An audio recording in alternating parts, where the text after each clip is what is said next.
Saturday half day school ಇರುತ್ತೆ. ನಾನು ಸ್ಕೂಲ್ಗೆ ಹೋಗಿರ್ತೇನೆ. ನಮ್ಮ ತಾಯಿ ಹೂ ಮಾರ್ತಾ ಇರ್ತಾರೆ. ಹಸು ತಡಿಲಾರ್ದೆ ಸ್ಕೂಲ್ ಹತ್ರ ನಾನು ಕಾಯ್ತಾ ಇರ್ತೀನಿ. ನಮ್ಮಮ್ಮ ಅಲ್ಲಿಂದ ವ್ಯಾಪಾರ ಮಾಡಿಕೊಂಡು ಓಡೋಡಿ ಬಂದು ಇಡ್ಲಿನ ಕೊಡಿಸಿ ತಿನ್ನಿಸ್ಬಿಟ್ಟು ಸ್ಕೂಲಿಗೆ ಕಳಿಸ್ಬಿಟ್ಟು ಅವ್ರು ವ್ಯಾಪಾರ ಮಾಡೋಕ್ಕೆ ಹೋಗ್ತಾರೆ. ಆ ಥರ ಇದ್ದಂಥ ವ್ಯಕ್ತಿ ಇವತ್ತು ನಾನೇ ಎಕ್ಸ್ಪೆಕ್ಟ್ ಮಾಡಿಲ್ಲ. ನಾನು ಈ ರೀತಿ ಬೆಳಿತೀನಿ, ಈ ರೀತಿ ಆಗ್ತೀನಿ, ಎಲ್ಲರೂ ಕೂಡ ಈ ಒಂದು ಸಂದರ್ಭದಲ್ಲಿ ನಾನು ನಿಲ್ತೀನಿ ಅಂತ ಇರಲಿಲ್ಲ. ಆದರೆ ನಮ್ಮ ತಂದೆ ತಾಯಿಯ ಆಶೀರ್ವಾದ, ನಾನು ಇವತ್ತು ಕೂಡ ನಮ್ಮ ತಂದೆ ತಾಯಿ ಇಲ್ಲ, ಆದರೂ ನನ್ನ ಜೊತೆಲಿ ಇದ್ದಾರೆ.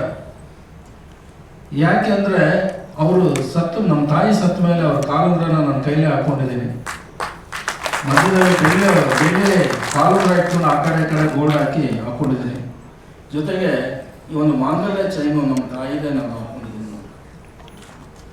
ಯಾಕಂದರೆ ನನಗೆ ನಮ್ಮ ತಾಯಿ ತಂದೆಗೆ 7 ಜನ ಮಕ್ಕಳು. ಅದರಲ್ಲಿ ನನ್ನ ತಮ್ಮ, ನಾನು, ಅದು ಬಿಟ್ಟರೆ 5 ಜನ ತೆಗೆದಿದ್ದರು. ಇವತ್ತು ಸಾಮಾನ್ಯವಾಗಿ ತಾಯಿ ಓದಂಥ ಪಕ್ಷದಲ್ಲೇ ಹೆಣ್ಮಕ್ಳಿಗೆ ಒಡವೆ ಅಂದರೆ ಒಂದು ಮಾಂಗಲ್ಯ ಚೈನ್ ಆಗಲಿ ಇನ್ನೊಂದಾಗಲಿ ಅವ್ರಿಗೆ ಸೇರ್ಬೇಕು, ಕಾಲುಂಗ್ರ ಆಗಲಿ. ನಾನು ರಿಕ್ವೆಸ್ಟ್ ಮಾಡಿದೆ, ನೋಡಮ್ಮ ಮಾಂಗಲ್ಯ ಚೈನು ಕಾಲುಂಗ್ರ ನಾನು ಕೊಡ್ತೀನಿ, ನಾನು ಯಾವುದೇ ಕಾರಣಕ್ಕೆ ಕೊಡೋದಿಲ್ಲ ಅಂತ ಹೇಳಿದಾಗ ಆಯ್ತಣ್ಣ ನೀನು ಹಾಕು ಅಂತ. ಆದರೆ ಇವತ್ತು ನನ್ನ ಕಾಪಾಡ್ತಾ ಇರೋದು ನಮ್ಮ ತಂದೆ ತಾಯಿ. ಇವತ್ತು ಕೂಡ ನನ್ನ DP ಹಾಕ್ಕೊಂಡಿರೋದು ನಮ್ಮ ತಂದೆ ತಾಯಿ ಫೋಟೋ. ನನ್ನ ಆಫೀಸಲ್ಲಿ ಇಷ್ಟು ಬೆಳವಣಿಗೆ ಆದರೂ ಕೂಡ ನನ್ನ ಎದುರುಗಡೆ ಹಾಕ್ಕೊಂಡಿರೋದು ನಮ್ಮ ತಂದೆ ತಾಯಿ. ಹೋದ ತಕ್ಷಣ ದೇವರಿಗೆ ನಮಸ್ಕಾರ ಮಾಡಿ, ನಮ್ಮ ತಂದೆ ತಾಯಿಗೆ ನಮಸ್ಕಾರ ಮಾಡಿ ನಾನು ಸೀಟಲ್ಲಿ ಕೂರ್ತೀನಿ. ಆದರೆ ಅವ್ರ ಆಶೀರ್ವಾದನ ಇವತ್ತು ಇಲ್ಲಿವರೆಗೂ ನನಗೆ ಕರ್ಕೊಂಡ್ಬಂದಿದೆ. ಎರಡನೇದು, ಒಂದು ಸಿನಿಮಾ ರಂಗ ಬರೋದಕ್ಕೆ ಕಾರಣ ಏನು ಅಂತ ಅಂದರೆ, ನನಗೆ ಶಕ್ತಿ ಕೊಟ್ಟಂಥದ್ದು, ನನಗೆ ಕಲಿಸಿದ್ದು ಸಮುದಾಯ. ಆ ಸಮುದಾಯ ರೂಪಲ್ಲಿ ನಾನು ಮಾಡದೆ ಹೋದಂಥ ಪಕ್ಷದಲ್ಲಿ ಒಂದು ಬೀದಿ ನಾಟಕ ಕೂಡ ನಾನು ಫಸ್ಟು ಒಂದು ಬೀದಿ ನಾಟಕ ಮಾಡಲು ಮಾಲತಿ ಅಂತ ಅಂದ್ಬಿಟ್ಟು ಎಲ್ಲ ಗೊತ್ತಿದೆ. ಅವ್ರು ಬಂದು ಆ ಒಂದು ಬೀದಿ ನಾಟಕನ ಡೈರೆಕ್ಟ್ ಮಾಡಿದಾಗ ಅಲ್ಲಿ ಕುಡ್ಕುನ್ ಕ್ಯಾರೆಕ್ಟರ್ ಕೊಟ್ಟರು. ಫಸ್ಟ್ ಟೈಮು ನಾನು ಕುಡ್ಕುನ್ ಕ್ಯಾರೆಕ್ಟರ್ ಮಾಡಿದೆ, ಭಾಳ ಚೆನ್ನಾಗಿ ಮಾಡಿದೆ. ಆವಾಗ ಮತ್ತೆ ಶಿವಣ್ಣ ಅಂತ ಇಬ್ಬರನ್ನು ಸೆಲೆಕ್ಟ್ ಮಾಡಿಕೊಂಡ್ರು ಸಮುದಾಯದಲ್ಲಿ. ಗುಂಡಣ್ಣ ಇಲ್ಲೇ ಇದ್ದಾರೆ, ದಯವಿಟ್ಟು ಬನ್ನಿ, ಬನ್ನಿ. ನಾವು ಸುಮಾರು ಬೀದಿ ನಾಟಕಗಳನ್ನ ನಾವು ಮಾಡಿದ್ದೀವಿ, ಸ್ಟೇಜ್ಗಳ ನಾಟಕಗಳು ಮಾಡಿದ್ದೀವಿ. ಇವನು ಬ್ಯಾಂಗ್ಳೂರು ಇರ್ಬೋದು, ದಾವಣಗೆರೆ ಇರ್ಬೋದು, ಮೈಸೂರು ಇರ್ಬೋದು, ಡೆಲ್ಲಿ ಕೂಡ ಎಲ್ಲ ಕೂಡ ಬೀದಿ ನಾಟಕ ನಾವು ಮಾಡಿದ್ದೀವಿ. ಇವನ್ನ ಜಯಶ್ರೀ ನಿಮಗೆಲ್ಲ ಚಿರಪರಿಚಿತ. ಅವರೊಂದು ತಾಯಿ ಅಂತ ಒಂದು ನಾಟಕದಲ್ಲಿ ನಾನು ಶಾಸ್ತ್ರ ಕೋವಿಚ್ ಅಂತ ಒಂದು ಕ್ಯಾರೆಕ್ಟರ್ ಮಾಡಿದ್ದೆ ನಾನು ಅವ್ರ ಜೊತೆ. ಅವ್ರು ಬಂದ್ಬಿಟ್ಟು ಹೆಂಡತಿ, ನಾನು ಗಂಡ ಕ್ಯಾರೆಕ್ಟರ್ ಅದರಲ್ಲಿ. ಅದು ಬಿಟ್ಟರೆ ಗೆಲಿಲಿಯೋ ಅಂತ ಲೋಕನಾಥ್, ಇನ್ನೊಂದು ಹುಲಿಯ ನೆರಳು ಅಂತ ಅಂದ್ಬಿಟ್ಟು ರೋಹಿತ್ ಅವ್ರ ಜೊತೆ ಡ್ರಾಮಾಗಳು ಮಾಡಿದ್ದು. ಪ್ರಸನ್ನ ಅಂತ ಸುಮಾರು ಪಕ್ಷಾಂತರ ಪ್ರಕರಣ ಅಂತ ಅಂದ್ಬಿಟ್ಟು ಅವರು ಬೀದಿ ನಾಟಕಗಳು ಮಾಡ್ತಾ ಇದ್ರು, ಅದಕ್ಕೂ ಕೂಡ ನಾನು ಮಾಡಿದ್ದೆ. ಆಮೇಲೆ ಮಂಥನ ಅಂತ ಒಂದು ಟ್ರೂಪಲ್ಲಿ ಮಾಡಿದ್ದೆ. ಅದಲ್ಲದೆ ಒಂದು ಗುರುದತ್ ಅಂತ ಅಂದ್ಬಿಟ್ಟು ನಮ್ಮ BSNL ಅಲ್ಲೇ ಕೂಡ ಅವರಿದ್ರು. ಅವರು ಸುಮಾರು ಸಿನಿಮಾದಲ್ಲಿ ಮಾಡಿದ್ದಾರೆ, ಸಿಂಗರ್ ಕೂಡ. ಅವರ ಜೊತೆಗೆ ಒಂದು ಕುದುರೆ ಮೊಟ್ಟೆ ಅನ್ನೋ ಒಂದು ನಾಟಕನ ಮಾಡಿದಾಗ ಒಂದು ಕಳ್ಳನ ಕ್ಯಾರೆಕ್ಟ್ರು, ಇನ್ನೊಬ್ಬಂದು ದನಕಾಯ ಕ್ಯಾರೆಕ್ಟರ್ ಮಾಡಿದ್ದೆ. ಅದರಲ್ಲಿ ನನಗೆ ಸ್ಟೇಟ್ ಲೆವೆಲ್ ಅವಾರ್ಡ್ ಬಂತು. ಇದೇ ರವೀಂದ್ರ ಕಲಾಕ್ಷೇತ್ರದಲ್ಲಿ ನನಗೆ ಅವಾರ್ಡ್ ಬಂತು. ಆದರೆ ನನಗೆ ಅವಾರ್ಡ್ ಬಂದಿರೋದು ಗೊತ್ತಿಲ್ಲ. ಅವರೇ ಹೋಗಿ ಅವಾರ್ಡ್ ತೊಗೊಂಡು ಆಮೇಲೆ ನನಗೆ ಹೇಳಿದ್ರು. ಅದಾದಮೇಲೆ ನಾನು ಟೆಲಿಫೋನ್ ಡಿಪಾರ್ಟ್ಮೆಂಟಲ್ಲಿ ನಮ್ಮದು ಒಂದು ಸಂಚಾರಿ ಅಂತ ಒಂದು ಮ್ಯಾಗ್ಝಿನ್ ಇತ್ತು. ಅದರಲ್ಲಿ SS ಮೂರ್ತಿ ಅಂತ ಅಂದ್ಬಿಟ್ಟು ಡಿವಿಷನಲ್ ಇಂಜಿನಿಯರ್, ಅವ್ರಿಗೆ ಕಲೆ ಅಂದರೆ ಭಾಳ ಇಷ್ಟ. ಅವ್ರು ಕರೆದು ನನ್ನ ಪರವಾಗಿ ನಿಂತು ನನ್ನ ಫೋಟೋ ಹಾಕಿ ಒಂದು ಆರ್ಟಿಕಲ್ನ ಬರೆದಿದ್ರು. ಅವಾಗ ನಾನು ಕ್ಯಾಶುವಲ್ ಮಜ್ದೂರು ಹೇಳಬೇಕು ಅಂದರೆ. ಆ ಟೈಮಲ್ಲಿ ಈ ಹುಡುಗ ಭಾಳ ಆ್ಯಕ್ಟಿಂಗಲ್ಲಿ ಭಾಳ ಮುಂದೆ ಇದ್ದಾನೆ, ಒಳ್ಳೆ ಕೆಲಸಗಳು ಮಾಡ್ತಾ ಇದ್ದಾನೆ, ಇನ್ನು ಪರ್ಮಿಟ್ ಮಾಡಿ ಅಂತ ರೆಕಮೆಂಡ್ ಮಾಡಿ ಒಂದು ಲೆಟ್ರ್ ಕೂಡ ಕಳಿಸಿದ್ರು. ಆದರೆ ಡಿಪಾರ್ಟ್ಮೆಂಟ್ ರೂಲ್ ಏನಿದೆಯೋ ಎಲ್ಲರಿಗೂ ಏನು ಅನ್ವಯಿಸುತ್ತೋ ಅದೇ ಅನ್ವಯಿಸುತ್ತೋ ಹೊರತು ಬೇರೆ ಏನಿಲ್ಲ. ಹಾಗಾಗಿ ಅದಾದ ನಂತರ ನಾನು ಯೂನಿಯನ್ ಬ್ರಾಂಚ್ ಸೆಕ್ರೆಟರಿ ಅದೇ, ಮತ್ತು ಜೊತೆಗೆ ಏರಿಯಾ ಸೆಕ್ರೆಟರಿ ಅದೇ, ಒಬ್ಬ ಡಿಸ್ಟಿಕ್ ಸೆಕ್ರೆಟರಿ ಅದೇ, ಒಬ್ಬ ಸರ್ಕಲ್ ಲೀಡರ್ ಕೂಡ ಅದೇ. ನನಗೆ ಜಯಂತ್ ಇಲ್ಲೇ ಇದ್ದಾರೆ, ನಮ್ಮಲ್ಲಿ FNTO ಅದರಲ್ಲಿ ಅವರು ಸರ್ಕಲ್ ಸೆಕ್ರೆಟರಿ ಆಗಿದ್ದವರು. ಇವತ್ತು ಗುಂಡಣ್ಣ ಏನು ಅವರು ಸರ್ಕಲ್ ಸೆಕ್ರೆಟರಿ ಆಗಿ ಒಂದು ನ್ಯಾಷನಲ್ ಲೆವೆಲ್ ಲೀಡರ್ ಆಗಿದ್ದಾರೆ ಅವರು. ಆದರೆ ಆ ಜಯಂತ್ ಒಂದ್ಸತಿ ಹೇಳಿದ್ರು, ನಾನು ಯಾವುದೋ ಒಂದು ಮೀಟಿಂಗಲ್ಲಿ ಮಾತಾಡ್ಬೇಕಾದ್ರೆ ತುಂಬ ಚೆನ್ನಾಗಿ ನಾನು ಭಾಷಣಗಳು ಮಾಡಿದಾಗ ನೆಕ್ಸ್ಟ್ ನೀವೇ ಲೀಡ್ರು ನಮಗೆ ಅಂತ ಹೇಳಿದ್ರು. ಹಂಗಾಗಿ ನಾನು ಇವತ್ತು BSNL ಅಲ್ಲಿ ತುಂಬ ಜನ ಇದ್ದಾರೆ, ಇವನ್ನ ಎಲ್ಲರದ್ದು ಹೆಸರು ಹೇಳ್ತಾ ಹೋದ್ರೆ ಒಬ್ಬರು ಬಿಟ್ಟರೆ ಆಮೇಲೆ ನಾನು ಬಿಟ್ಟರು ಅಂತಾರೆ. ಹಂಗಾಗಿ ಪ್ರತಿಯೊಬ್ಬರು ಕೂಡ ನಮ್ಮ ಏನು BSNL ಎಂಪ್ಲಾಯೀಸ್ ಇವತ್ತು ನೋಡಿ, ನಾನು ಸುಮ್ಮನೆ ಅಟ್ಲೀಸ್ಟ್ ಒಂದು ಇದನ್ನ ಕಳಿಸಿದ್ದೆ, ನಾನು ಅವ್ರಿಗೆ ವಾಲಂಟಿಯರ್ ನಾನು ಫೋನ್ ಮಾಡಿ ಯಾರಿಗೂ ಹೇಳೋಕ್ಕಾಗಲಿಲ್ಲ. ಪ್ರತಿಯೊಬ್ಬರು ಬಂದಿದ್ದಾರೆ, ನನ್ನ ಜೊತೆ ನಾನು ಮಾಡಿದಂಥ ಕೆಲಸ ಮತ್ತೆ ನನ್ನ ಮೇಲೆ ಅಭಿಮಾನ ಇಟ್ಕೊಂಡು ನಮ್ಮ ಏನು BSNL ಅವರು ನೀವು ಎಲ್ಲಿದ್ರು ನಾವು ನಿಮ್ಮ ಜೊತೆಲಿ ಇರ್ತೀವಿ ಅಂತ ಅಂದ್ಬಿಟ್ಟು ಪ್ರತಿಯೊಬ್ಬರು ಕೂಡ ಬಂದಿದ್ದಾರೆ. ಅವರಿಗೆ ನಿಜವಾಗೂ ನಾನು ನನ್ನ ಮೂಲಕ ಥ್ಯಾಂಕ್ಸ್ನ ಹೇಳ್ತಾ ಇದ್ದೀನಿ. ಅದಲ್ಲದೆ ನಾನು ಹುಟ್ಟು ಬೆಳೆದಂಥ ಒಂದು ಏನು ಊರಿದೆಯೋ ಅಲ್ಲಿಂದ ಕೂಡ ಇವನು ಶ್ರೀರಾಮ್ಪುರ ಇರ್ಬೋದು, RG ಕಾಲೋನಿ ಇರ್ಬೋದು, ಪ್ರಕಾಶ್ ನಗರ ಇರ್ಬೋದು, ಮಲೇಶ್ವರ ಇರ್ಬೋದು, ಸರೌಂಡಿಂಗ್ ಎಲ್ಲರೂ ಕೂಡ ಬಂದಿದ್ದಾರೆ. ಮತ್ತೆ ಕುಣಿಗಲ್ಲಿಂದ ಕೂಡ ಸುಮಾರು ಜನ ಬಂದಿದ್ದಾರೆ, ಸುಮಾರು ಸಂಘಟನೆಗಳು ಲೀಡರ್ಗಳು ಬಂದಿದ್ದಾರೆ. ಹಾಗಾಗಿ ನನಗೆ ಬಹಳ ಸಂತೋಷ ಆಗ್ತಾ ಇದೆ. ಜೊತೆಗೆ ಏನು ಒಂದು ನಾನು telecom employees housing welfare trust ಅಂತ ಪ್ರಾರಂಭ ಮಾಡಿ ಇವತ್ತು ಬೆಂಗಳೂರಿನಲ್ಲಿ 6 ಬ್ರಾಂಚಸ್ ಇದೆ. ತುಮಕೂರು ಒಂದು ಬ್ರಾಂಚು, ಮೈಸೂರು ಒಂದು, ಬೆಂಗಳೂರಲ್ಲಿ 4 ಇದೆ. ಅದಲ್ಲದೆ ಒಂದು 10 ಪ್ರಾಜೆಕ್ಟ್ಗಳನ್ನ ಮಾಡಿ ನಾನು ಸುಮಾರು ಸೋಷಿಯಲ್ ಸರ್ವಿಸ್ಗಳನ್ನ ಮಾಡ್ತಾ ಬಂದಿದ್ದೀನಿ. ಸುಮಾರು ಮಕ್ಕಳಿಗೆ ಯೂನಿಫಾರ್ಮ್ ಇರ್ಬೋದು, ಬ್ಲೇಸರ್ ಇರ್ಬೋದು, ಬುಕ್ಸ್ ಇರ್ಬೋದು, ಏನು ನೆಸೆಸಿಟಿ ಇದೆಯೋ ಅದನ್ನೆಲ್ಲ ನಾನು ಸರ್ವಿಸ್ನ ಮಾಡ್ತಾ ಬಂದಿದ್ದೀನಿ. ಅದಲ್ಲದೆ ಸುಮಾರು ಅನಾಥಾಶ್ರಮ ಇರ್ಬೋದು, 2 ದೇವಸ್ಥಾನ ಕೂಡ ನಾವು ನಡೆಸ್ತಾ ಇದ್ದೀನಿ. ಅದಲ್ಲದೆ ಇನ್ನೂ ಒಂದು ಹೆಜ್ಜೆ ಮುಂದೆ ಹೋಗಿ ಒಂದು ಟೆಲಿಕಾಂ ಜನಸೇವೆ ಚಾರಿಟಬಲ್ ಟ್ರಸ್ಟ್ ಅಂತ ಪ್ರಾರಂಭ ಮಾಡಿ ಅದು ಮಹಿಳೆಯರಿಗೆ ಒಂದು ಸೀಮಿತವಾದ ಒಂದು ಟ್ರಸ್ಟ್, ಒಂದು ಫ್ರೀ ಟ್ರೈಲರಿಂಗ್ ಇರ್ಬೋದು, ಬ್ಯೂಟಿಷಿಯನ್ ಇರ್ಬೋದು, ಅಥವಾ ಕಂಪ್ಯೂಟರ್ ಇರ್ಬೋದು, ಅವ್ರಿಗೆ ಏನೇನೋ ಸಾಧ್ಯವಾಗುತ್ತೋ ಅದನ್ನ ನಿಂತು ಅವ್ರ ಕಾಲ ಮೇಲೆ ಅವ್ರು ನಿಲ್ಲೋ ಥರ ಒಂದು ಮಾಡಬೇಕು. ಯಾಕಂದ್ರೆ ನಾವು ಏನೇ ಸಂಪಾದನೆ ಮಾಡಿದ್ರು ಎತ್ಕೊಂಡಂತೂ ಹೋಗೋಕ್ಕಾಗಲ್ಲ, ಎಲ್ಲ ಇಲ್ಲೇ ಬಿಟ್ಟು ಹೋಗ್ಬೇಕು. ಹಾಗಾಗಿ ಇರೋದ್ರಲ್ಲೇ ಏನಾದ್ರು ಒಂದು ಮಾಡಬೇಕು ಅಂತ ಅಂದ್ಬಿಟ್ಟು ಅದನ್ನ ಒಂದು ಆಲ್ರೆಡಿ ಪ್ರಾರಂಭ ಮಾಡಿದ್ವಿ. ತುಂಬಾ ಅಂದ್ಬಿಟ್ಟು ನಾನು ಬೆಸ್ಟ್ ಯಾರನ್ನ ಸೆಲೆಕ್ಟ್ ಮಾಡಿದ್ರೆ ಒಳ್ಳೇದು ಅಂತ ಅಂದಾಗ ನಾನು ಯಾವುದೋ ಒಂದು ಮೂಮೆಂಟ್ಸಲ್ಲಿ ನಾನು ರವೀಂದ್ರ ಕಲಾಕ್ಷೇತ್ರದಲ್ಲಿ ನನಗೆ ಗೆಸ್ಟ್ ಆಗಿ ಕರೆದಿದ್ರು. ಆ ಟೈಮಲ್ಲಿ ಸರ್ ಸಾಯಿ ಪ್ರಕಾಶ್ ಅವರು ಕೂಡ ಗೆಸ್ಟ್ ಆಗಿ ಬಂದಿದ್ರು. ಏನೋ ನನ್ನ ಅದೃಷ್ಟಕ್ಕೆ ಅವ್ರು ನನ್ನ ಪಕ್ಕದಲ್ಲೇ ಕೂತಿದ್ರು. ಅವಾಗ ಮನಸ್ಸು ತಡೀತಲ್ಲ, ಹೆಂಗ್ ಕೇಳಿ ಅಲ್ಲ, ಸೀನಿಯರ್ ಡೈರೆಕ್ಟ್ರು 105 ಸಿನಿಮಾ ಮಾಡಿದ್ದಾರೆ, ಅವ್ರ ಹತ್ರ ಹೆಂಗಪ್ಪ ಮಾತಾಡೋದು. ನಿಜವಾಗೂ ಅವ್ರ ಹತ್ರ ಸುಮ್ಮನೆ ಸರ್ ಹಿಂಗಿದೆ, ಒಂದು 10 ನಿಮಿಷ ಮಾತಾಡ್ಬೇಕು ನಿಮ್ಮ ಹತ್ರ, ಹೊರಗಡೆ ಸಿಗೋಕ್ಕಾಗತ್ತ, ಅದಕ್ಕೆ ಬರ್ತೀನಿ ಅಂದರು. ಎಷ್ಟು ಸಿಂಪಲ್ ಆಗಿ. ಆಮೇಲೆ ಸರ್ ಕ್ಯಾಪಿಟಲ್ ಹೋಟೆಲ್ಗೆ ಬಂದರೆ ಏನೋ ಡಿಸ್ಕಸ್ ಮಾಡೋಣ ಸರ್ ಬಂದರು. ನಾನು ಅಲ್ಲಿ ಹೋಗಿ ವೆಯ್ಟ್ ಮಾಡ್ತಿದ್ರೆ ಪಾಪ ಬಂದರು. ಬಂದಮೇಲೆ ನಾನು ಈ ಒಂದು ಕಾಮನ್ ಮ್ಯಾನ್ ಅಂದರೆ ನಾನೇ CM ಅಂತ ಇದ್ದಿತ್ತು ಮುಂಚೆ, ಈಗ ಅದನ್ನು ಕಾಮನ್ ಮ್ಯಾನ್ ಅಂತ ಏನು ಟೈಟಲ್ಲು ಮಾಡಿದ್ದೀವೋ ಆ ಒಂದು ಇದನ್ನ ನಾನು ಹೇಳಿದೆ, ಸರ್ ಈ ಥರ ಇದೆ ಅಂತ ಅಂದ್ಬಿಟ್ಟು. ಅವರು ಇಲ್ಲ ಚೆನ್ನಾಗಿದೆಯಲ್ಲ, ಲೈನ್ ಚೆನ್ನಾಗಿದೆ, ಮಾಡ್ಬೋದು ಅಂತ. ಅದಾದ ನಂತರ ನನಗೆ ಹೇಳಿದ್ರು, ಇಲ್ಲ ಸಿನಿಮಾ ನಾನು ಮಾಡ್ತಾ ಇದ್ದೀನಿ, ಸಾಯಿ ಪ್ರಕಾಶ್ ಅವ್ರು ಮಾಡ್ತಾರೆ. ಏನ್ರಿ ಸಾಯಿ ಪ್ರಕಾಶ್ ಯಾಕಾಗ ಅಲ್ಲ, ಅವರು ಎಲ್ಲ ಓಲ್ಡ್ ಸ್ಟೈಲೇ ಮಾಡ್ತಾರ್ರಿ, ಅವ್ರ ಕೈಲಿ ಎಲ್ಲ ಆಗುತ್ತೆ, ಯಾಕೆ ಅವ್ರ ಹತ್ರ ಹೋದ್ರ. ಕೊನೆಗೆ ನಾವೊಂದು ಚಾಲೆಂಜ್ ತಗೊಂಡು, ಯಾಕಂದ್ರೆ ಎಲ್ಲ ಓಲ್ಡ್ ಸ್ಟೈಲ್ ಅಂದ್ರೆ ಏನು, ಹುಟ್ಟಿದ ತಕ್ಷಣ ಬೆಳೀತಾ ಏನಾಗ್ತಾರೆ, ಓಲ್ಡೇ ಆಗ್ತಾರೆ ಹೊರತು ನೀವು ಯಾರು ಆಗಲ್ಲ. ಖಂಡಿತ ಆಗ್ತಾರ? ಯಾರು ಮಕ್ಕಳಾಗ್ತಾರ? ಖಂಡಿತ ಇಲ್ಲ. ಅವರ ಬುದ್ಧಿವಂತಿಕೆ, ಅವರ ಕೆಲಸ, ಅವರ ಒಂದು ಎಕ್ಸ್ಪೀರಿಯನ್ಸು, ಸಣ್ಣ ಮಕ್ಕಳು, ಚಿಕ್ಕ ಪುಟ್ಟ ಮಕ್ಕಳು, ಸಣ್ಣ ಒಂದು ಇದು ಅವ್ರಿಗೆ ಯಾರಿಗೂ ಬರೋದಿಲ್ಲ. ಯಾಕೆಂದರೆ ಅವ್ರಿಗೆ ಎಲ್ಲ ಥರ ಅನುಭವ ಇರುತ್ತೆ, ಎಲ್ಲ ಥರ ಸಿನಿಮಾ ಮಾಡಿರ್ತಾರೆ. ಹಂಗಾಗಿ ನಾನೊಂದು ಚಾಲೆಂಜಿಗೆ ತಗೊಂಡು ಅವ್ರನ್ನೇ ಇಟ್ಕೊಂಡು ಇವತ್ತಿನ ಯಂಗ್ ಸ್ಟಾರ್ಗೆ ನಾವು ಅದನ್ನು ಪ್ರೂವ್ ಮಾಡಿ ತೋರಿಸ್ಬೇಕು ಅಂತ ಅಂದ್ಬಿಟ್ಟು ಈ ಸಿನಿಮಾ ಮಾಡಿದ್ವಿ, ಕಾಮನ್ ಮ್ಯಾನ್ ಅಂತ. ಈಗ ಇಲ್ಲಿ ಸುಮಾರು ನಮ್ಮಲ್ಲಿ ಥೀಮ್ ಚೆನ್ನಾಗಿದೆ. ಥೀಮ್ ಏನು ಅಂದರೆ, ಇವತ್ತು ಏನಾಗ್ತಾ ಇದೆ ಅಂದರೆ, ಯಾವುದೋ ಒಂದು MLA ಆಗಬೇಕಾದ್ರೂ, ಮಿನಿಸ್ಟರ್ ಆಗಬೇಕಾದ್ರೂ, ಚೀಫ್ ಮಿನಿಸ್ಟರ್ ಆಗಬೇಕಾದ್ರೂ ವಿತೌಟ್ ಎಲೆಕ್ಷನ್ ಮಾಡೋಕ್ಕಾಗಲ್ಲ. ಆದರೆ ನನ್ನ ಕಥೆಯಲ್ಲಿ ವಿತೌಟ್ ಎಲೆಕ್ಷನ್ನು ಒಂದು ಸರ್ಕಾರದ ಮೇಲೆ ಪ್ರೆಸರ್ ತೊಗೊಂಬಂದು ಅವನು ಹೆಂಗೆ ಚೀಫ್ ಮಿನಿಸ್ಟರ್ ಆಗ್ತಾನೆ, ಆದಮೇಲೆ ಏನು ಮಾಡ್ತಾನೆ, ಇದು ಥೀಮ್.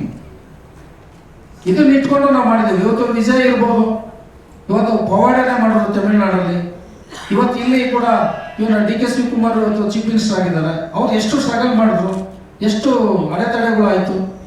ಆದರೆ ನಮ್ಮ ನಮ್ಮ ಹೀರೋ ಗೌರಿಶಂಕರ್ ಅವ್ರು ಯಾವ ರೀತಿ CM ಆಗ್ತಾರೆ, ಯಾವ ರೀತಿ ಉಳಿಸ್ಕೋತಾರೆ ಅನ್ನೋದು ಇದರಲ್ಲಿದೆ. ದಯವಿಟ್ಟು ನೀವೆಲ್ಲ ಥಿಯೇಟ್ರಿಗೆ ಬಂದು ನೋಡಬೇಕು. ಅದಲ್ಲದೆ 4 ಸಾಂಗ್ಗಳಿದೆ, ತುಂಬ ಚೆನ್ನಾಗಿ ಸಾಂಗ್ಗಳು ಮಾಡಿದರೆ ವಿನಯ್ ಚಂದ್ರ. ಇವನ್ನು ನಾನು ಇಂಟರ್ವ್ಯೂಲ್ ಹೇಳಿದ್ದೆ, ನಾನು ಇನ್ನೂ ವಸ್ತು ನನಗೆ ಅವರು ವರ್ಕು ಗೊತ್ತಿಲ್ಲ, ಏನೂ ಗೊತ್ತಿಲ್ಲ, ಏನು ಮಾಡ್ತಾರೋ ಏನೋ ಗೊತ್ತಿಲ್ಲ. ಗಿರೀಶ್ ಗೌಡ್ರನ್ನ ಬೈಕೊಂಡೆ, ಕರ್ಕೊಂಬಂದು ಬಿಟ್ಬಿಟ್ರು, ಏನು ಮಾಡ್ತಾರೋ ಗೊತ್ತಿಲ್ಲ ಅಂತ. ಆದರೆ ಒಂದು ಸಾಂಗನ್ನು ಅವರು ಟ್ಯೂನ್ ಮಾಡಿ ನಮ್ಮ ಹತ್ರ ಕೇಳಿಸಿ ಆಮೇಲೆ ತುಂಬ ಚೆನ್ನಾಗಿತ್ತು. 2 ಕಳಿಸಿದ್ರು. ಒಂದೇ ಕಳಿಸ್ಬಿಟ್ರೆ ಸುಮ್ಮನೆ ಆಗ್ತಿದ್ನೋ ಗೊತ್ತಿಲ್ಲ, 2 ಕಳಿಸ್ಬಿಟ್ರು. 2 ಭಾಳ ಚೆನ್ನಾಗಿತ್ತು. ಆಮೇಲೆ ನಾನು ಗಿರೀಶ್ ಗೌಡ್ರಿಗೆ ಹೇಳಿದೆ, 2 ಸಾಂಗ್ ಸೇರಿಸಿ ಒಂದು ಮಾಡೋಕ್ಕಾಗುತ್ತೆ, ಏನ್ರಿ ಹೇಳ್ತೀರಾ ನೀವು, ಇಲ್ಲ ಸಾಧ್ಯನಾ ಅಂತ. ಆಮೇಲೆ ನಾನು ವಿನಯ್ ಚಂದ್ರಗೆ ಮಾತಾಡಿದೆ, ಅವ್ರ ನಂಬರ್ ತೊಗೊಂಡು, ಸರ್ 2 ಸೇರಿ ಏನಾದ್ರು ಮಾಡಿ 1 ಮಾಡಿ ಅಂತ. ಆಮೇಲೆ ನಾನು ಡೈರೆಕ್ಟರ್ ಹತ್ರನೂ ಡಿಸ್ಕಸ್ ಮಾಡಿದೆ, ನೋಡಿ ಟ್ರೈ ಮಾಡಿ ಅಂದರು ಅವರು. ಯಾಕೆ ಏನೋ ಒಂದು ಹೊಸತನ ಬಂದರೆ ಬರಲಿ, ಟ್ರೈ ಮಾಡಿ ಅಂತ ಅಂದರು.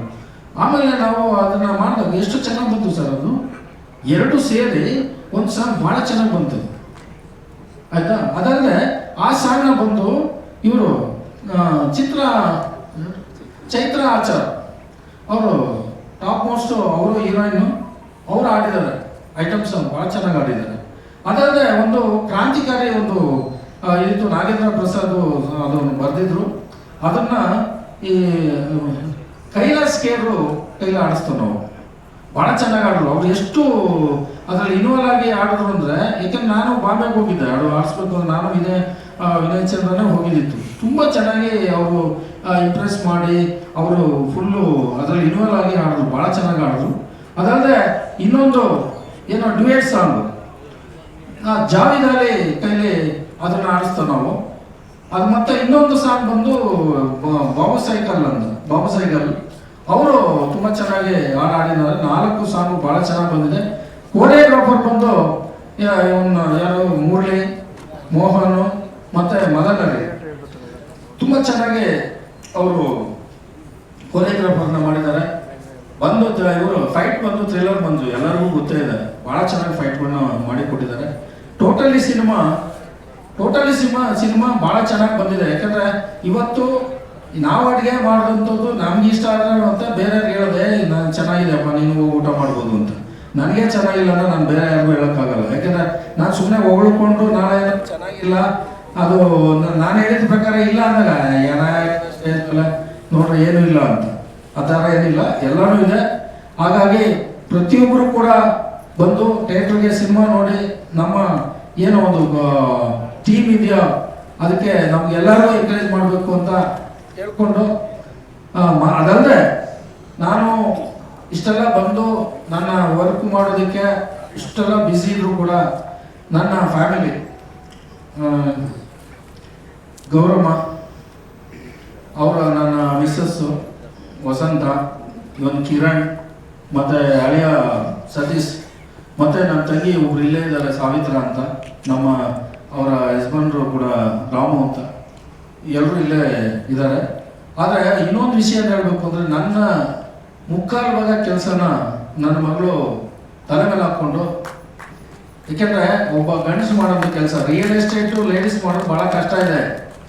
ಆದರೆ ನಾನು ಮಾಡ್ತೀನಿ, ನೀನು ಮಾಡ್ತಾ ಇದೆಯಾ, ನಾನು ಮಾಡ್ತೀನಿ, ಅದನ್ನು ಪ್ರೂವ್ ಮಾಡ್ತೀನಿ, ನಿಂದು ಏನಿದೆಯೋ ಅದು ಬೇರೆ, ನೀನು ಹೋಗ್ದಾಡಿ ನಾನು ಇರ್ತೀನಿ ಜೊತೆಲಿ ಅಂತೇಳಿ ನನ್ನ ಬೆಂಬಲವಾಗಿ ನಿಂತವರು ನನ್ನ ಮಗಳು.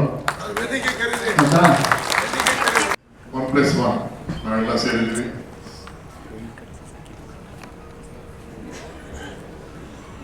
ಸಿನಿಮಾ ಬಗ್ಗೆ ನಿರ್ಮಾಪಕರು ಹೇಳಿದ್ರಿಂದ ಪುನಃ ನಾವು ಆ ಕಥೆ ಹೇಳೋದು ಸರಿ ಇಲ್ಲ ಅಂತ ಅನಿಸ್ತದೆ. ಕಾಮನ್ ಮ್ಯಾನ್ ಒಬ್ಬ CM ಆದರೆ ಏನ್ ಮಾಡಬಹುದು, ರಾಜಕೀಯದಲ್ಲಿ ಏನಾದ್ರೂ ಆಗ್ಬಹುದು.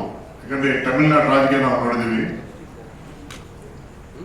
ಒಬ್ಬ ಕಲಾವಿದ MGR ಜೈಲಿಂದ ಆದ್ಮೇಲೆ ಫುಲ್ ಮೆಜಾರಿಟಿ ಬಂದು CM ಆಗಿದ್ದಾರೆ. ಆಂಧ್ರದಲ್ಲಿ ಪವನ್ ಕಲ್ಯಾಣ್, NT ರಾಮಾರಾವ್, ಬೇಕಾಷ್ಟು ಜನ ಕಲಾವಿದರು ರಾಜಕೀಯಕ್ಕೆ ಬಂದರೂ ಸೆಕ್ಸ್ ಆಗಿದ್ದಾರೆ. ಬಟ್ ನಮ್ಮ ನಾಯಕ ಎಲೆಕ್ಷನ್ ಅಲ್ಲಿ ನಿಂತ್ಕೊಳ್ಳದೆ ಫಸ್ಟೇ ನಮ್ಮ ಆಂಕರ್ ಮೇಡಮ್ ಹೇಳಿದ್ದಾರೆ, ಎಲೆಕ್ಷನ್ ನಿಂತ್ಕೊಳ್ಳದೆ ಯಾವ ರೀತಿ ಸಿಎಂ ಆಗಿದ್ದಾರೆ ಅನ್ನೋದೇ ಈ ಕಥೆಯಲ್ಲಿ ಒಂದು ಸಸ್ಪೆನ್ಸ್. ಇವರ ನಾಯಕರು, ಇವರ ನಾಯಕರು ಇಬ್ಬರ ಮಧ್ಯೆ ನಾನಿದ್ದೀನಿ.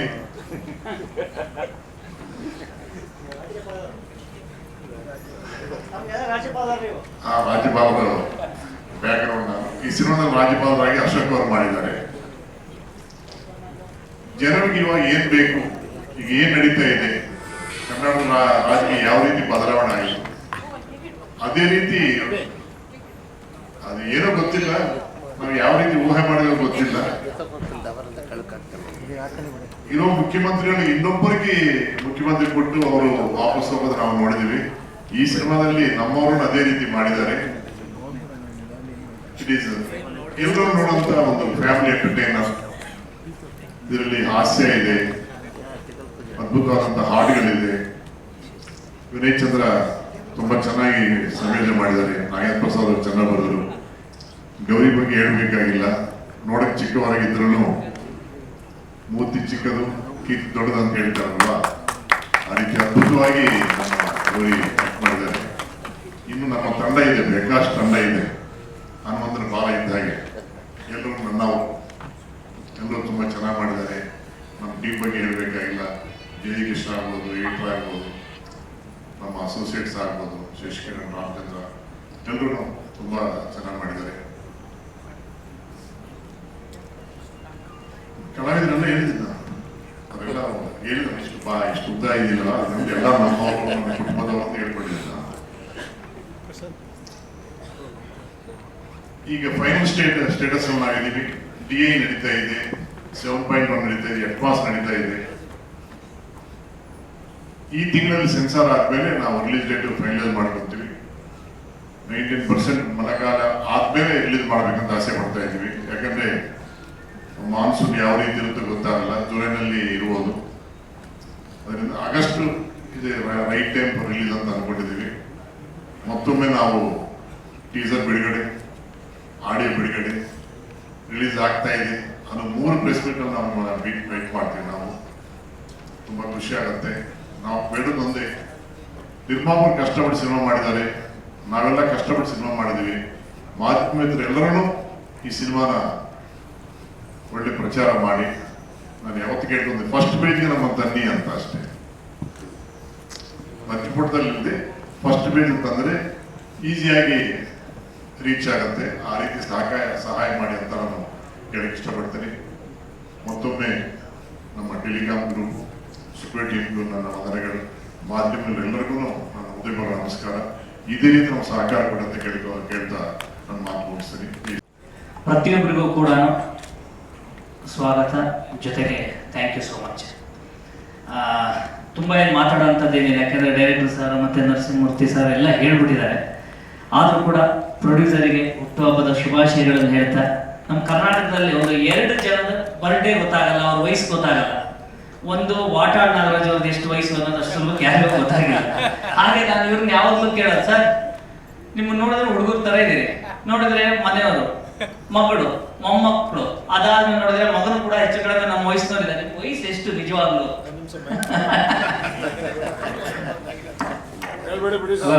ಇಲ್ಲ ಅವ್ರು ಕೇಳಿದರೆ ಅವ್ರ ಆಸೆ ಯಾಕೆ ನಾವು ನಿರಾಸೆ ಮಾಡ್ಬೋದು. ಆದರೆ ನನಗೆ ಅವರು ನಮ್ಮ ಮಿಸ್ಸಸ್ ಇಲ್ಲೇ ಇದ್ದಾರೆ, ನನ್ನ ಮಗಳು, ನನ್ನ ಮಗ, ಅಳಿಯ, ನನ್ನ ಮೊಮ್ಮಗಳು ಕೂಡ ಇಲ್ಲೇ ಇದ್ದಾರೆ. ಆದರೆ ಅವ್ರ ವಯಸ್ಸಾಗುತ್ತೆ, ನನ್ನ ವಯಸ್ಸಾಗಲ್ಲ. ಯಾಕೆಂದ್ರೆ 17 ತುಂಬ 18ಕ್ಕೆ ಬೀಳೋದೇ ಇಲ್ಲ. ನಾನು ಇರೋವರೆಗೂ 18ಕ್ಕೆ ಬೀಳಲ್ಲ. ನಾನು ಯಾರು ಎಷ್ಟೇ ವಯಸ್ಸು ಅಂತ ಕೇಳಿದ್ರೆ ತಮಾಷೆ ಹೇಳ್ತೀನಿ, 18 ತುಂಬ ಇನ್ನೂ 18ಕ್ಕೆ ಬಿದ್ದಿಲ್ಲ ಅಂತ. ಕೊನೆವರೆಗೂ ಅದನ್ನೇ ಕಾಪಾಡ್ತೀನಿ ಹೊರತು ಬೇರೆ ಏನು ನಾನು ಹೇಳಕ್ ಹೋಗಲ್ಲ. ಆಯ್ತಾ? Thank you.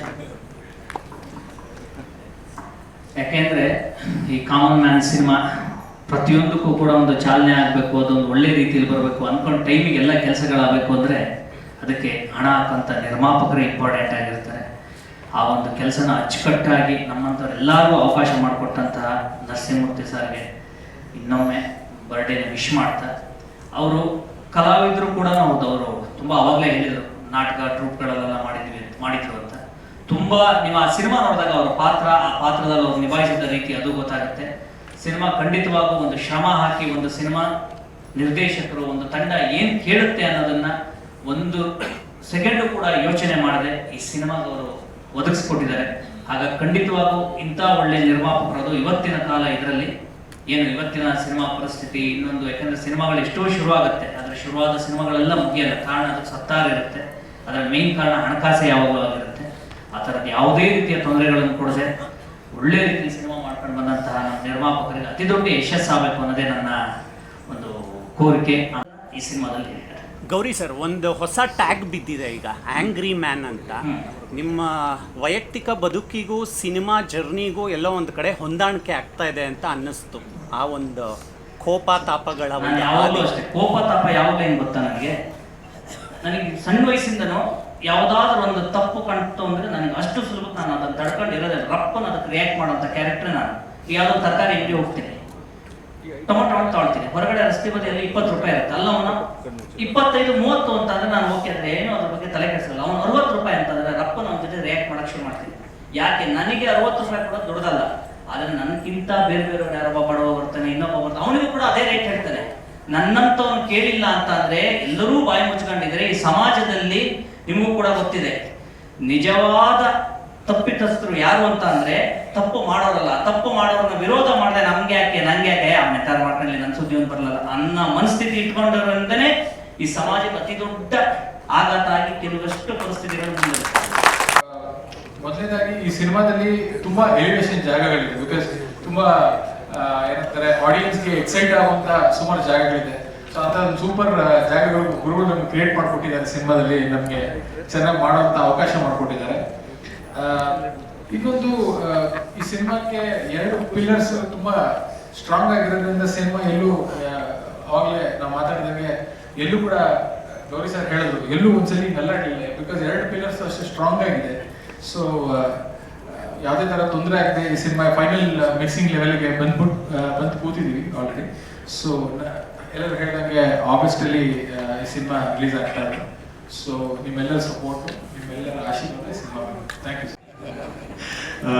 ಆ್ಯಂಡ್ ಒಂದು ರಿಕ್ವೆಸ್ಟ್ ಇದೆ ಸರ್, ಈ ಸಿನಿಮಾದಲ್ಲಿ ಡೈಲಾಗ್ ಇತ್ತು ನನಗೆ, ಅಂದರೆ ಆ CMಗೆ ಒಂದು ಆಫರ್ ಕೊಡ್ತಾ ಇದ್ದೀನಿ, ಒಂದು ಸೈಟು, ಆಡಿ, ಕಾರು, ಅದೇನಂತ ಆಫರ್ ಕೊಡ್ತಿದ್ದೀನಿ ಸರ್. ಈ ಸಿನಿಮಾ ಗೆದ್ದರೆ ಅದೆಲ್ಲ ನನಗೆ ಕೊಡ್ಬೇಕು ಸರ್ ನೀವು.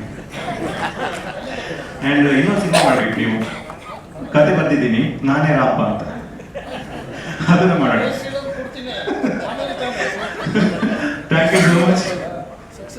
ಇವತ್ತು ಖುಷಿಯ ವಿಚಾರ ಅಂತಂದ್ರೆ ನಾನು ಕನಸಿನಲ್ಲಿ ಕೂಡ ಎನಿಸಿರ್ಲಿಲ್ಲ ನಾನು ಸಾಯಿ ಪ್ರಕಾಶ್ ಅವರ ನಿರ್ದೇಶನ ಒಂದು ಕಲಾವಿದನಾಗಿ ಒಂದು ತೆರೆ ಮುಂದೆ ಬರ್ತೀನಿ ಅಂತ ಹೇಳಿ. Thank you so much for that. And Ramachandra ಅವರಿಗೆ ಥ್ಯಾಂಕ್ಸ್ ಹೇಳಕ್ಕೆ ಇಷ್ಟಪಡ್ತೀನಿ.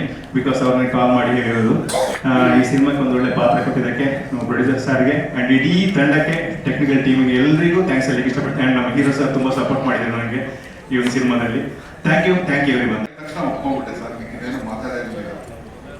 It's such a legend. ಅವರ ಒಂದು ಅನುಭವ ಹೇಳಬೇಕು, ಎಲ್ಲೂ ಪ್ರೊಡ್ಯೂಸರ್ ಫ್ರೆಂಡ್ಲಿ ಡೈರೆಕ್ಟರ್ಸ್ ಈ ತರ ಜಾಸ್ತಿ ಆದ ಕನ್ನಡದಲ್ಲಿ ಸಾಕಷ್ಟು ಸಿನಿಮಾಗಳು ಹೆಲ್ದಿ ಆಗುತ್ತೆ ಅನ್ನೋದ್ರಲ್ಲಿ ತಪ್ಪಿಲ್ಲ. ಈ ಒಂದು ಎಕ್ಸ್ಟ್ರಾ ಶಾರ್ಟ್ ಶೂಟ್ ಮಾಡಿಲ್ಲ. ನಾನು ನೋಡಿದ್ದೀನಿ ಕಣ್ಣಾರೆ, 2 ಅವರ್ ಫಿಲಮ್ಗೆ ಎಡಿಟ್ ಟೇಬಲ್ಗೆ ನಾಟ್ ಕೊಡಲ್ಲ. ಓಕೆ ಶಾರ್ಟ್ಸ್ 40 ಅವರ್ ತರ್ತಾರೆ. ಆದ್ರೆ ಆ ಮಿಕ್ಕ ಎಷ್ಟು 38 ಅವರು ಇಸ್ ಪ್ರೊಡ್ಯೂಸರ್ ಆಗಿರೋ ಸರ್. ಒಂದು ಎಕ್ಸ್ಟ್ರಾ ಶಾರ್ಟ್ ತಗೊಂಡಿಲ್ಲ. ನಾನು ನೋಡಿದಾಗ ನಾನೇ ಕೇಳಿದ್ದೀನಿ, ಸರ್ ಇಲ್ಲಿ ಹಿಂಗ್ ಮಾಡ್ಲಾ ಸರ್, ಈ ತರ ಹಿಂಗ್ ಬಂದ್ಬಿಟ್ಟು ಮಾಡ್ಲಾ ಸರ್? ಬೇಡಪ್ಪ, ನೀನು ಎಂಟಾಣಿ ಆಕ್ಟಿಂಗ್ಗೆ ಸಾಕು, 5 ರೂಪಾಯಿ ಎಲ್ಲ ಬೇಡ. ಎಡಿಟ್ ಅಲ್ಲಿ ಯೋಚನೆ ಮಾಡ್ತಿರಲ್ಲ ಸರ್ ನೀವು, ಎಡಿಟ್ ಆಗಿ ಯೋಚನೆ ಮಾಡಿ ಶೂಟ್ ಮಾಡ್ತೀರಿ. ಸಚ್ ಅ ಗ್ರೇಟ್ ಎಕ್ಸ್ಪೀರಿಯನ್ಸ್ ನನಗೆ. ನಾನು ಎಲ್ಲಾ ಕಡೆ ಹೇಳ್ಕೊಂಡು ತಿರುಗ್ತಾ ಇದ್ದೀನಿ, ಎಸ್ಪೆಷಲಿ ಯಂಗರ್ ಡೈರೆಕ್ಟರ್ಸ್ಗೆ ಈ ತರ ಪ್ರೊಡ್ಯೂಸರ್ ಫ್ರೆಂಡ್ಲಿನೆಸ್ ನಿಮಗೂ ಬರಲಿ. 2 hour film 40 hour footage shoot ಮಾಡಿ ಲಾಸ್ ಮಾಡಬೇಡಿ ಅಂತಾನೆ ಹೇಳ್ತಾ ಇದ್ದೀನಿ. So thank you very much for this opportunity. ಭಯನೂ ಇರೋದು, ಆಮೇಲೆ ಒಂದು ಆಸೆನೂ ಇರೋದು. ಸಾಯಿ ಪ್ರಕಾಶ್ ಸರ್ ಸಿನಿಮಾದಲ್ಲಿ ಎಲ್ಲೋ ಒಂದೇ ಒಂದು ಸೀನ್ ಬಂದು ಹೋದ್ರೂ ಎಲ್ಲೋ ಒಂದು ಸಮಾಧಾನ ಅಂತ. ಅದೇ ರೀತಿ ರಾಮಚಂದ್ರ ಅವ್ರಿಗೂ ನಾನು ಕೇಳಿದ್ದೆ, ಸರ್ದು ಒಂದು ಸಿನಿಮಾ ಶುರು ಆಗ್ತಿದೆ ಅಂತ. ಆಗ ಹೇಳಿದ್ದೆ, ಜಿ ಹೇಳಿ ಒಂಚೂರು ಅಂತ. ರಾಮಚಂದ್ರ ಅವ್ರು ಹೇಳಿದ್ರು, ಜಿ 1 ಡೇದಿದೆ, ಒಂದು 2 ಸೀನ್ಸ್ ಇದೆ ಅಷ್ಟೇನೆ, ಜಿ 1 ಸೀನ್ ಇದ್ರು ಪರವಾಗಿಲ್ಲ ಜಿ ಮಾಡ್ತೀನಿ ಅಂತ ಹೇಳಿದ್ದೆ. ನಾನು ಯೂಶಲಿ ಮೊಬೈಲ್ನ ಸೈಲೆಂಟು ಇಡಲ್ಲ, ಆಫು ಮಾಡಲ್ಲ, 24 hours ಆನಲ್ಲೇ ಇರುತ್ತೆ. ಒಂದ್ಸಲಿ ಆನ್ ಮಾಡಿ ಇಟ್ಟಿದ್ದೀನಿ, ಮಾಮೂಲಿ ಮಾಡ್ಕೊಂಡಿದ್ದೀನಿ. 5:15 ಫೋನ್ ಬರುತ್ತೆ, ರಾಮಚಂದ್ರ ಅವರು ಫೋನ್ ನೋಡು, ಜಿ ಏನು ಮಾಡ್ತಾ ಇದ್ದೀರಾ? ರೀ 5:15 ಬೆಳಗ್ಗೆ ಏನ್ರಿ ಮಾಡ್ತಾರೆ, ನಿದ್ರೆ ಮಾಡ್ತಾ ಇದ್ದೀನಿ ಅಂತ. ಎಲ್ಲಿದ್ದೀರಾ ಅಂತ ಬೆಂಗಳೂರಲ್ಲಿ ಇದ್ದೀನಿ. 4 ದಿವಸ ಕಂಟಿನ್ಯೂ ಬೇಕು, ಒಟ್ಟು 8 days ಬೇಕು, 4 ದಿವಸ ಕಂಟಿನ್ಯೂ ಬೇಕು, ಇದ್ದೀರಾ ಅಂದೆ. ಹ್ಞೂ ಇದ್ದೀನಿ, ಫ್ರೀ ಇದ್ದೀನಿ ಅಂದೆ. ಇದು ಯಲಹಂಕ ಕವಿತಾ ರೆಡ್ಡಿ ಹೌಸ್ಗೆ ಬರೋಕ್ಕಾಗುತ್ತೆ, ಅವನು 9 ಗಂಟೆಗೆ ಬನ್ನಿ ಸಾಕು ಅಂದರು. ಓಕೆ ಅಂದ್ಬಿಟ್ಟು ಇಮಿಡಿಯೇಟ್ ಹೋಗಿ 8:15 8:15 ಬಂದ್ಬಿಟ್ಟಿದ್ದೆ. ಆಮೇಲೆ ಸರ್ ರೆಡಿ ಇದ್ದಾರೆ, ಕ್ಯಾಮ್ರಾ ಇಟ್ಟು ಎಲ್ಲ ರೆಡಿ. ಆಮೇಲೆ ಸರ್ ಅಂದರು, ಸೊ 9 ಗಂಟೆಗೆ ಹೇಳಿದ್ದೆ, ಇಷ್ಟು ಬೇಗ ಬಂದ್ಬಿಟ್ರ? ಹ್ಞೂ ಸರ್ ಬಂದ್ಬಿಟ್ಟೆ ಸರ್ ಅಂತ ಹೇಳಿ. ಆಮೇಲೆ ಫಸ್ಟ್ ಡೇನೆ ಅದು ತುಂಬ ಇವರು ಸರ್ ಹೇಳ್ತಿದ್ರಲ್ಲ, ಒಂದು ನೀಟ್ ಪಕ್ಕ ಎಡಿಟ್ ಪ್ಯಾಟ್ರನಲ್ಲೇ ಶೂಟ್ ಮಾಡೋದು ಅಂತ. ಆ ರೀತಿ ಫಸ್ಟ್ ಸೀನೇನೆ ಅರ್ಲಿ ಅಂದರೆ ಬೆಳಗ್ಗೆ ಟಿಫನ್ ಎಲ್ಲ ಆಯಿತು. ಬೆಳಗ್ಗೆ ಸೀನೇನೆ ಬೆಡ್ರೂಮ್ ಸೀನ್ ಇತ್ತು ನಮ್ಮದು. ಅಂದರೆ ಬೆಡ್ರೂಮ್ ಅಂದರೆ ನಾನು ಏನೋ ಕನ್ಸು ಕಾಣ್ತಾ ಇರ್ತೀನಿ, ಕನಸಿಂದ ಓಲ್ಡ್ ಬೀಳೋದು. ಅದು ಕತೆ ಹೇಳಿದ್ರೆ ರಿವೀಲ್ ಆಗುತ್ತೆ, ಬೇಡ. ಅದರಲ್ಲಿ ನಾನು ಹೇಳಿದೆ, ಸರ್ ನಾನು ಬೀಳ್ತೀನಿ ಕೆಳಗಡೆ, ತೊಂದರೆ ಇಲ್ಲ ಅಂತ. ಇಲ್ಲಮ್ಮ ನೀನು ಜಸ್ಟ್ ಹಿಂಗೆ ಮಾಡು, ಆಮೇಲೆ ಕೆಳಗಡೆ ಒಂದು ಶಾರ್ಟ್ ತಗೊಳ್ತೀವಿ. ಅಂದರೆ ಅಷ್ಟು ಆರ್ಟಿಸ್ಟು ಕೂಡ ಅಲ್ಲಿ ಅವ್ರಿಗೆ ಏಟ್ ಆಗಬಾರ್ದು, ಏನಾದರೂ ರಿಸ್ಕ್ ತಗೊಂಡ್ರೆ ಸುಮ್ಮನೆ ಯಾಕೆ ತೊಂದರೆ ಅದು ಇದು ಅಂತ ಹೇಳಿ ಪ್ರೆಸೆಂಟಾಗಿ. ಯಾಕಂದರೆ ನಾನು ಬೇಸಿಕಲಿ ಎಡಿಟರ್ ಇರೋದ್ರಿಂದ ಯಾರು ಹೇಳೋರು, ಅರ್ಸು ನೀನು ಎಡಿಟರ್ ಗೊತ್ತು, ಇಷ್ಟು ಅನ್ನೋರು. ನಮ್ಗೆ ಎಷ್ಟು ಕ್ಲೀನಾಗಿರೋದಂದ್ರೆ ಸೀನ್ ಶಶಿ ಸರ್ ಆಮೇಲೆ ರಾಮಚಂದ್ರ ಸರ್ ನೀಟಾಗಿ ಒಂದು ಸೀನ್ ಪೇಪರ್ ಹೇಳೋರು, ಇದು ಅಂದ್ಬಿಟ್ಟು ಟೆನ್ಷನೇ ಇಲ್ಲ ನಮಗೆ. ಅವರಲ್ಲಿ ಕಾಲ್ ಮಾಡಿದ್ರು, ಕಾಲ್ ಮಾಡಿಬಿಟ್ಟು ಸಾಯಿ ಪ್ರಕಾಶ್ ಸರ್ದು ಡೈರೆಕ್ಷನ್ ಅಂತ ಹೇಳಿದ್ರು. ಹೌದಾ ಸರ್, ನಾನು ಮಾಡ್ತೀನಿ ಸರ್ ಅಂತ ಹೇಳಿದೆ. ತುಂಬ ಖುಷಿ ಆಯಿತು. ಎಲ್ಲರೂ ಅದನ್ನೇ ಹೇಳಿದ್ರು. ಎಷ್ಟು ಜನ ಎಷ್ಟು ಹೇಳಿದ್ರು ಅವ್ರಿಗೆ ಸಾಕಾಗಲ್ಲ ಅಂತ ಲೆಜೆಂಡರಿ ಡೈರೆಕ್ಟ್ರು. ಸರ್ ಓದೇ ಸರ್, ಹಾಯ್ ಸರ್ ಅಂತ ಅಂದ ತಕ್ಷಣ ಕಾಗೇಗೌಡ ಸರ್ ನನ್ನ ಹೆಸರು ಅಂತ ಕೂತ್ಕೋ. ಸತ್ಯವಾಗ್ಲೂ ಸರ್, ಇಷ್ಟು ವರ್ಷದಲ್ಲಿ ನಾನು ಒಂದು 8-9 ವರ್ಷ ಆಯ್ತು ಇಂಡಸ್ಟ್ರಿಗೆ ಬಂದು. ಅಷ್ಟು ಸಿನಿಮಾಗಳು ಮಾಡಿ ಅಷ್ಟು ಚೆನ್ನಾಗಿ ಮಾತಾಡ್ತೀರಾ, ನಿಜವಾಗ್ಲೂ ಆಭಾರಿ ಸರ್. ಯಾವಾಗಲೂ ನಮ್ಗೆ ಹುಷಾರಿಲ್ಲದಿದ್ದರೆ ಅವ್ರಿಗೆ ಸಪೋರ್ಟ್ ಮಾಡಿದ್ದಾರೆ, ಎಲ್ಲ ಕಡೆಯ ಸಪೋರ್ಟ್ ತುಂಬ ಥ್ಯಾಂಕ್ಸ್. ಇಲ್ಲಿ ಬಂದಿದ್ದವರೆಲ್ಲರಿಗೆ ತುಂಬ ಥ್ಯಾಂಕ್ಸ್ ಹೇಳ್ಕೊತಾ ಇದ್ದೀನಿ. ಅದೇ ನಮ್ಮ ಮೂವಿಯಲ್ಲಿ ನಾನು ಒಂದು ಸಪೋರ್ಟಿಂಗ್ ರೋಲು ಮಾಡಿದ್ದೀನಿ, ಅದು ತುಂಬ ಖುಷಿ ಆಗ್ತಾ ಇದೆ ಮಾಡಿದ್ದಕ್ಕೆ. Thank you. ತುಂಬ ಜನ ನೋಡಿ, ನಾವು ಮನೇಲಿ ಎಷ್ಟೇ ಪೂಜೆ ಮಾಡಿ ದೇವಸ್ಥಾನಕ್ಕೆ ಹೋದಾಗ್ಲೇನೆ ಆ ಭಗವಂತ ನೋಡಿ. ಅದೇ ಥರ ಮನೆಗೆ ಟಿವಿ ನೋಡಿ ಏನು ನೋಡಿ, ಚಿತ್ರರಂಗದಲ್ಲಿ ಬಂದು ಈ ಚಿತ್ರ ನೋಡಿ ಎಲ್ಲರೂ ಒಳ್ಳೆಯದು. ಅಷ್ಟೇ ಬೆಳಿಗ್ಗೆ 6:15 ಅಂದ್ರೆ 6:15 ರೆಡಿ ಇರ್ತಾರೆ, ಯಾರಿರ್ಲಿ ಬರಲಿ ಅವ್ರು ರೆಡಿಯಾಗಿರ್ತಾರೆ. ನಾವು ಅವರ ಒಂದು ಸುಮಾರು ಒಂದು 12-13 ಸಿನಿಮಾ ಜೊತೆಲಿ ಮಾಡಿರೋದ್ರಿಂದ ಅವ್ರು ಹೇಳಿದ ಟೈಮ್ಗೆ ಒಂದು ಅರ್ಧ ಗಂಟೆ ಮೊದಲೇ ಇರ್ತೀವಿ ಹೊತ್ತು. ಯಾವತ್ತು ಅವ್ರ ಹತ್ರ ಒಂದು ಬೆರಳು ತೋರಿಸ್ಕೊಂಡು ಮಾತಾಡಿಲ್ಲ. ಹಾಗೆ ಗೌರಿಶಂಕರ್ ಅವರಿಗೆ ಈ ಸಿನಿಮಾ ಮಾಡೋ ಸಮಯದಲ್ಲಿ ಒಂದು ಅವಾರ್ಡ್ ಕೂಡ ಬಂತು. ಅದು ಈ ಸಿನಿಮಾ ಒಂದು ಪ್ಲಸ್ ಪಾಯಿಂಟ್ ಅಂತ ಭಾವಿಸ್ತೀನಿ. ಗೌರಿಶಂಕರ್ ಅವರು ಈ ಥರ ಪರಕಾಯ ಪ್ರವೇಶ ಮಾಡ್ತೀರ ನೀವು ಅಭಿನಯ ಮಾಡುವಾಗ, ಅದು ಬಹಳ ಸಂತೋಷ ಆಗುತ್ತೆ ನೋಡೋದಕ್ಕೆ. ಜೊತೆಗೆ ಇವತ್ತು ನನಗೆ ಸೀರಿಯಲ್ಲು ಮತ್ತೆ ಸಿನಿಮಾಗಳಿಗೆ ಮೊದಲನೇ ಬಾರಿ ನಾನು ಇಂಡಸ್ಟ್ರಿಗೆ ಬಂದಾಗ ಪರಿಚಯ ಮಾಡಿದವರು ನಮ್ಮ ಬಾಸ್ ಎಸ್ಕಾಟ್ ಶ್ರೀನಿವಾಸ್. ಇವರು ನಾನು ಯಾವುದೇ ಇಂಟರ್ವ್ಯೂ ಕೂಡ ಸುಮಾರು 100 ಇಂಟರ್ವ್ಯೂಗಳು ಇರ್ಬೋದು, ಬಟ್ ಆ ಇಂಟರ್ವ್ಯೂ ಯಾವತ್ತೂ ಕೂಡ ನಿಮ್ಮ ಹೆಸರನ್ನ ಮರ್ತಿಲ್ಲ ಬಾಸ್. ರಾಧಾಕೃಷ್ಣ ಗುಡ್ಲೆ ಬಾಸ್ ನಿಮಗೆ. ಯಾಕಂದ್ರೆ ನಾವು ಸ್ಟೆಪ್ ಹೇಳುವಾಗ ಸಾಲ ಹೇಳ್ತಾ ಇದ್ರು, ಅವರ ಕಷ್ಟ ಸುಖ ಹೇಳ್ಕೊಂಡು ಕಷ್ಟವನ್ನು ಮರಿದೆ ಎಲ್ಲರ ಹೆಸರು ಜ್ಞಾಪಿಸ್ಕೊಂಡಾಗ ನಾವು ಈ ಸ್ಟೇಜ್ ನಿಂತ್ಕೊಂಡಾಗ ಅಂಥವ್ರನ್ನ ನೆನೆಸ್ಕೊಳ್ಬೇಕಾದ ನಮ್ಮ ಧರ್ಮ. ಹಾಗೆ ಸಾಯಿ ಪ್ರಕಾಶ್ ಸರ್ ನಮಗೆ ಬಹಳ ಎಲ್ಲ ಸಿನಿಮಾಗಳು ಅವಕಾಶ ಕೊಟ್ಟು ನಮಗೆ ಒಂದು ಪ್ರತಿಭೆಗೆ ಅವಕಾಶ ಮಾಡಿಕೊಟ್ಟಿದ್ದಾರೆ. ಜೊತೆಗೆ ಈ ಸಿನಿಮಾದಲ್ಲಿ ನನಗೆ ಒಂದು ವಿರೋಧ ಪಕ್ಷ ನಾಯಕನ ಪಾತ್ರ ಮಾಡಿದ್ದೀನಿ, ನಂದು ಮತ್ತೆ ನಾಗೇಂದ್ರ ಅರಸ್ ಪಾತ್ರ. ಅದು ಸಿನಿಮಾ ಶೂಟಿಂಗ್ ಮಾಡೋ ಟೈಮಲ್ಲಂತೂ ನಿಜವಾದ ಒಂದು ರಣರಂಗನೇ ಆಗ್ಬಿಟ್ಟಿತ್ತು. ಆ ಥರದ್ದು ಸೀನ್ಗಳು ಮಾಡಿದ್ವಿ, ಬಹಳ ಎಂಜಾಯ್ ಮಾಡ್ಕೊಂಡು ಮಾಡಿದ್ವಿ. ಆದರೆ ಇವಾಗ ನಾಗೇಂದ್ರ ಅರಸ್ ಹೇಳಿದಾಗ ಫಸ್ಟು ನನಗೆ ಫೋನ್ ಮಾಡಿದ್ರು ಆ ಪಾತ್ರಕ್ಕೆ. ನಾನು ಆ ಟೈಮಲ್ಲಿ ಅವೈಲಬಲ್ ಇರಲಿಲ್ಲ, ಎಲ್ಲ ಹೊರಗಡೆ ಊರಿಗೆ ಹೋಗ್ತಾ ಇದ್ದೆ. ಹಾಗಾಗಿ ಸ್ವಲ್ಪ ಪಾತ್ರ ಇಂಟರ್ಚೇಂಜ್ ಆಗಿದೆ. ಬಟ್ ಅವರು ಆಡಳಿತ ಪಕ್ಷದ ನಾಯಕ, ವಿರೋಧ ಪಕ್ಷದ ನಾಯಕನಾಗಿ ಮಾಡಿದ್ದೀನಿ. ತುಂಬ ಅದ್ಭುತವಾಗಿ ಬಂದಿದೆ. Thank you Sai Prakash sir. ಹಾಗೆ ಒಳ್ಳೇದಾಗಲಿ ಸರ್. ನಮ್ಮ ಸಿನಿಮಾ ಕಾಮನ್ ಮ್ಯಾನ್ CM ನಾನೇ ಸಿನಿಮಾ 100 ದಿನಗಳನ್ನ ದಾಟ್ಲಿ. ನಿಮ್ಮ ಎಲ್ಲ ಪತ್ರಿಕಾ ಮಾಧ್ಯಮದವರು ಮತ್ತೆ ಮಾಧ್ಯಮ ಮಿತ್ರರಿಗೆ ಸಪೋರ್ಟ್ ಮಾಡಬೇಕು ಅಂತ ಕೇಳ್ಕೊಳ್ತೀನಿ. ಎಲ್ರಿಗೂ ಶುಭವಾಗಲಿ. ಎಲ್ಲರೂ ಇವತ್ತು ಬಂದಿದ್ದೀರಿ. ನೀವೊಂದು 10 ಜನ ಕೇಳಿ, ಅವರೊಂದು 10 ಜನ ಕೇಳಿ, ಮೌತ್ ಪಬ್ಲಿಸಿಟಿ ಆಗಬೇಕು. ಎಲ್ಲರೂ ಬಂದು ಈ ಸಿನಿಮಾನ ಥಿಯೇಟ್ರಲ್ಲಿ ನೋಡಿ ಸಿನಿಮಾನ ಸಕ್ಸಸ್ ಮಾಡಬೇಕು. ಯಾಕಂದರೆ ಈ ಚಿತ್ರದಲ್ಲಿ ನಾನು ಸಾಯಿ ಪ್ರಕಾಶ್ ನನಗೆ ಸುಮಾರು ಒಂದು 20 ಚಿತ್ರಗಳಲ್ಲಿ ಅಭಿನಯಿಸಿದ್ದೀನಿ. ಪ್ರತಿ ಸತ್ರಿ ನನಗೆ ಪಾತ್ರವನ್ನು ಕರೆದು ಸಾಯಿ ಪ್ರಕಾಶ್ ಅವರು ಹೇಳ್ತಾರೆ, ನಮ್ಮ ಶಶಿಯಣ್ಣವ್ರಿಗೆ ನಾವು ಥ್ಯಾಂಕ್ಸ್ ಹೇಳೋದಕ್ಕೆ ಈ ಸಂದರ್ಭದಲ್ಲಿ ಇಷ್ಟಪಡ್ತೀನಿ. ಯಾಕಂದರೆ ನಮ್ಮ ಸಾಯಿ ಪ್ರಕಾಶ್ ಸರ್ ಜೊತೆ ನಮ್ಗೆ ಆ್ಯಕ್ಟ್ ಮಾಡ್ಬೇಕಾದ್ರೆ ನಮಗೆ ಬಹಳ ಖುಷಿ ಆಗುತ್ತೆ. ಯಾಕಂದರೆ ಒಬ್ಬ ಆರ್ಟಿಸ್ಟ್ಗೆ ಇವ್ರ ನಿಜವಾದ ಟ್ಯಾಲೆಂಟ್ ಇದೆ ಅಂತ ಅವರು ನಮಗೆ ಫುಲ್ ಫ್ರೀ ಬಿಡ್ತಾರೆ. ಆಮೇಲೆ ಏನು ತೆಗಿಬೇಕು ಅನ್ನೋದು ಅವ್ರಿಗೆ ಗೊತ್ತಿರುತ್ತೆ. ಅವ್ರು ನಮ್ಗೆ ಏನು ಹೇಳ್ತಾ ಇದ್ದಾರೆ ನಮ್ಗೆ ಇಮಿಡಿಯೇಟ್ ಆಗಿ ಹೋಗುತ್ತೆ. ಅಷ್ಟು ತುಂಬ ಸೆಟ್ಟಲ್ ಆಗಲಿ ಶೂಟಿಂಗ್ ಸ್ಪಾಟ್ ಆಗಲಿ ಬಹಳ ಕಾಮಾಗಿರ್ತಾರೆ. ಪ್ರತಿಯೊಬ್ಬ ಆರ್ಟಿಸ್ಟ್ಗೂ ತುಂಬ ಬಹಳ ಸರಳವಾಗಿ ಹೇಳ್ಕೊಡ್ತಾರೆ. ನಮಗೆ ಬಹಳ ಖುಷಿ ಆಗುತ್ತೆ. ಸಾಕಷ್ಟು ಸಿನಿಮಾಗಳಲ್ಲಿ ಪಾತ್ರ ಮಾಡಿದ್ದೀವಿ. ಈ ಚಿತ್ರದಲ್ಲೂ ಸಹ ನಮ್ಮನ್ನು ಜ್ಞಾಪಿಸ್ಕೊಂಡು ಒಂದು ಪಾತ್ರ ಕೊಟ್ಟಿದ್ದಕ್ಕೆ ಶಶಿ ಸರ್ ನಿಮಗೆ ಮತ್ತು ಸಾಯಿ ಪ್ರಕಾಶ್ ಸರ್ ನಿಮಗೆ ತುಂಬ ಹೃದಯದ ಧನ್ಯವಾದ.